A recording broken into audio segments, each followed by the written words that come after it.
Hello there everybody, and welcome to this feature presentation on YouTube. I am King Mac, your hamburger pal. Thank you all for watching. Be sure to enjoy a hot fresh cheeseburger along with some delicious golden french fries, a tasty milkshake, and a nice soft drink. Also be sure to grab some hot buttery popcorn while you're at it as you enjoy this episode of TTBurger Game Reviews on YouTube.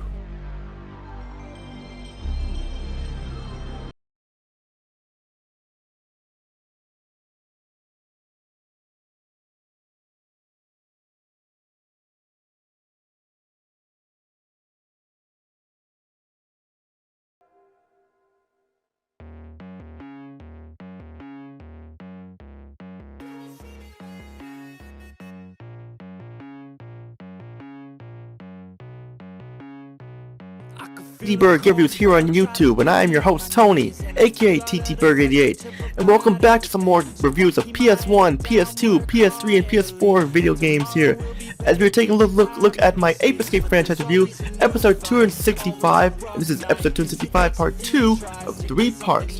Before I get started here, I want to give a shout out to Freakin' HD and Sub-Zero Master King Mac, along with Sidetta Hyperlamia, Brickles Stateside, Megs, Black Healer, Ghost Byron, Griffin Puff, Griffin Puff, Megs, and more. Also give a shout out to the Sensational Little Gent, the Homie RJ, the Ugojira, Rockstar Pool 69, V-Rock Games, Dedicated 22, and Sidetta Hyperlamia's boyfriend called Happy, and more.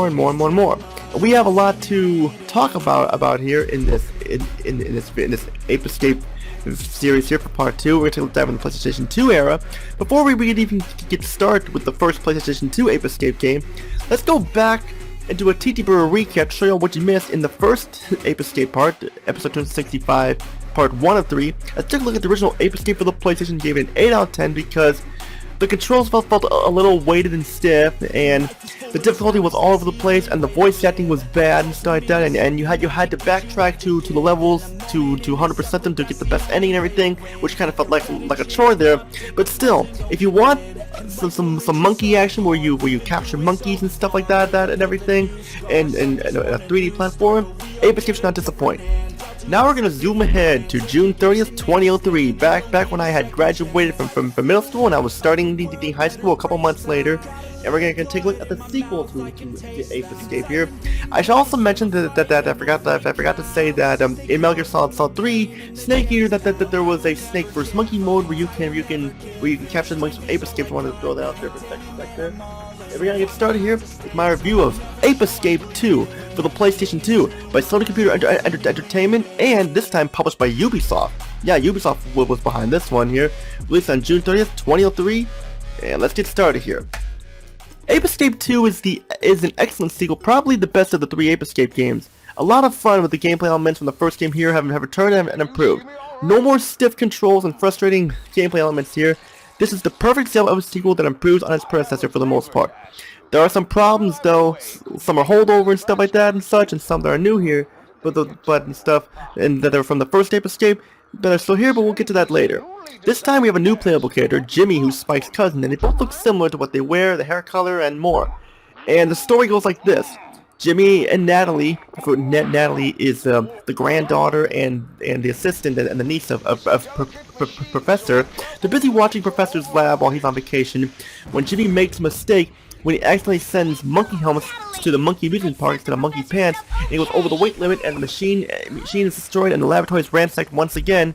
And Jimmy doesn't understand what's going on because his monkey sidekick Pipichi has a helmet just like the monkeys. And Natalie says, "What are you doing, you idiot? You fucked up and stuff and everything." And Jimmy sent the wrong package, and because of this, the monkeys are running amok again. And Spectre got the helmet and is causing problems, and being sure he does not fuck up after Spike foiled his plans like last time. This time, Spectre and the monkeys' apes are not going back in time to cause havoc. They're turning landmarks like the Statue of Liberty into the Monkey Statue of Liberty and other landmarks and stuff, and taking over casinos, parks, and more. And it's getting really fucking bad in there. And because Jimmy fucked up, Natalie has given him orders to fix this mess before the professor returns from his trip, and Jimmy is in hot water.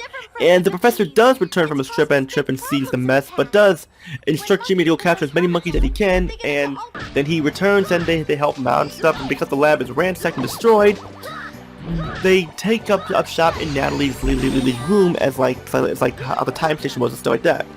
The story is pretty good. I do not mind that it's still somewhat cliche, but hey, that's fine, and having Jimmy as a new playable character is really enjoyable. I do wish you could have had to play as Natalie though, but that's just me. Ape Escape 2's presentation, the graphics are really good. The cel-shaded like anime style art graphics fit really well. The character models, not the best character models due to the amount of polygons, but they look really detailed, especially Jimmy and Natalie character models. The professor and the monkey models and Spectre and stuff, and like the 5 boss monkeys stuff look detailed, although the professor look better in the first Ape Escape game. Here he just looks like some comedy character who sits on a banana peel all the time or stuff like that. The main problem with the character models is the lip syncing. It wants to be measured to the Japanese only, and the English voice acting makes the lip syncing look awful and bad, especially with the face reactions and mouth movements due to the poor lip syncing. The environments are huge and very colorful. Sure, you may not go back in time, but the environments are big and colorful, and you have an Ape Escape feel to them. The frame rate is very smooth, and the cutscenes look fantastic and support widescreen 16:9 if you have a widescreen TV, and of course you have subtitles too to turn on the cutscenes. The sound of Ape Escape 2, the sound is better than last time, but still not the best. Yeah, the voice setting is improved and the characters sound better. And an interesting note here about this is for all you Pokemon fans out there. Veronica Taylor and Rachael Ellis, who are known for voicing Ash Ketchum and Misty from Pokemon, voice Jimmy and Natalie. Veronica Taylor voices Jimmy, while Rachael Ellis voices Natalie. And they fit really well, and they're the best actors of the game. And it's nice since they both look like the voices fit them like a glove. The other voice actors, not as good, but still better. Like, especially for some of the monkey bosses, they sound kind of hokey and stuff like that, but they're meant to be and stuff, meant to sound dumbasses-like and stuff. But the worst voices, though, are Professor and Spectre. They sound way too hand-up and over the top, I mean, especially the Professor. Spectre tries way too hard to sound evil and just doesn't really work the best. There's so much voice acting, a lot more voice acting. It's nice to see Natalie have the most dialogue, especially since she is voiced by Rachael Ellis of who's Misty. Spike has some line of dialogues too. If I mentioned Spike comes in and if you get the best ending, he has some line of dialogue, but it's not much to comment on. But the problem is they overly explain what you're supposed to do with the hints they give you. It's like they're holding hand in hand, treating you like a little kid, and telling them to go get the ball and stuff and come back. It makes you wish they had the Japanese audio because of the lip syncing and stuff like that. And this is a PlayStation 2. DVD-ROM should have had space for this and stuff, or kept in Japanese. But that is just me though. But the sound has improved from last time. Music is better, the best part. The last time on the tunes that have more of an anime style to them and stuff, and it worked really well. The sound effects of the gadgets like the whooshes and stuff sound really well. Ape Escape 2's gameplay is fun and improved for the most part. You are once again required to use the DualShock and analog controls, and that's fine with me. And no more stiff controls this time. They are improved a lot here and a lot smoother along with the jumping mechanics, mainly with the swimming too. A huge improvement because the swimming had some issues there. Jimmy controls a lot like Spike, the jumping and use of gadgets and the way he uses the monkey net, this monkey this time and stuff and more. Speaking of the gadgets, all the gadgets are here again, plus some new ones like the banana ring, which is a banana-shaped boomerang, a very handy gadget similar to the slingback shooter, which is also in the game, along with the water cannon and electromagnet. I do not need to go into details of all the gadgets. I already explained them in the last part, so go check that part out if you want to hear more about the gadgets. This time you do not go back in time to try and stop Spectre. You stop the monkeys from changing famous landmarks and stuff, which still works indeed. You have the gadget training room where you can once again test out your gadgets, even the stun club and the monkey net. Also, you have vehicles, more of them this time, and they have improved on the controls. No more awkwardness in them, although it can be a little pain in the neck with the raptor and everything like that. But the vehicles like the tank, the snowmobile, the submarine, and the Pipo mech, which is this monkey-like mech, are awesome.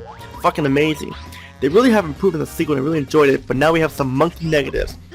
The game is way too easy for the most part and very short. You can beat this game like about 4 hours or so. And finding some of the monkeys is very difficult once again. I know I said the game is easy for the most part, but sometimes some of these monkeys can be a pain in the neck to find. To get the best ending, once again, you have to backtrack to get all the monkeys from the previous levels, 100% complete them. And even when you do 100% complete the game, all you get is a mode where you play as Spike, which is basically the same game, but no cutscenes. So it's kind of pointless. You have a device you use in the lab where you can use coins, stuff like that, to get some cool ass stuff to unlock. But the items for the most part are useless, mainly like monkey novels and just like cutscenes you can unlock and soundtracks and stuff. I mean, images of background and stuff. And there are times where you can get cookies and stuff like that and stuff like that. Once you power up the cookies and lives with that, but still these are kind of rare. And also 100 coins this time does not give you a 1-up. 1-ups are very scarce and hard to find along with the cookie powers and stuff. No Japanese audio, bad lip syncing, and Natalie overly explains things in the levels here and stuff, and Natalie kind of has kind of a bitchy attitude at times too. I understand trying to make her be like Misty from Pokemon, but kind of overdoes it a little bit. That's pretty much all I gotta say though about Ape Escape 2. Final thoughts: if you enjoyed the Escape 2, should not despite the problems I have with it, it's definitely worth owning it in your collection for sure. And that's it for episode 265, part 2 of 3 of my Ape Escape series review. Stay tuned for the grand finale where we take a look at Ape Escape 3. We have 2 characters this time where we play as besides that. How does this game fare? It's the closing of a trilogy. You have to find out next, which all I gotta say is Tony, peace now, have a good day and see you on my review of Ape Escape 3 for the PlayStation 2. Take care everybody.